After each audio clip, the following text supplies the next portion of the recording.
আসসালামু আলাইকুম। আশা করি সবাই ভালো আছেন। আলহামদুলিল্লাহ আমরাও ভালো আছি। তো কি বলবো আসলে মানে এরকম ফানি ২-৩ দিনের বৃষ্টি মানে এত পানি আর কি বলার বাইরে। মানুষের টজেট বলতে গেলে মানে একদম পুকুর টুকুর ইন টোটাল যা আছে মোটামুটি সব কিছু ডুবাই দিছি আল্লাহ।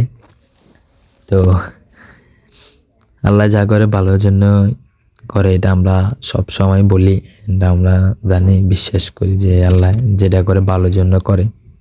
কিন্তু একটা জিনিস হচ্ছে, এটা আমরা বিশ্বাস করি কিন্তু হচ্ছে আমরা সহ্য করতে খুব কষ্ট হয় আর কি, যে মানুষের ফজেট ফার্ম অনেক লস, মানে অনেক লস আর কি, যে এটা দিয়ে হয়তো আল্লাহ ভালো কিছু রাখছে সামনে, কিন্তু হয়তো যে এটাই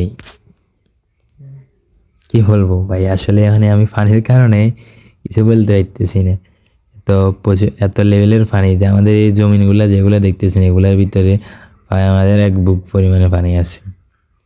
এগুলিতে এক বুক পরিমাণে পানি থাকলে তাহলে রাস্তার উপরে কতটুকু পানি, মানে এক এক জায়গা দিয়ে মানজা পরিমাণ পানি হয়ে গেছে, মানে যেগুলো দিয়ে গর্ত আছে আর যেগুলো দিয়ে গর্ত ছাড়ে এগুলো এক গিরে পরিমাণ পানি।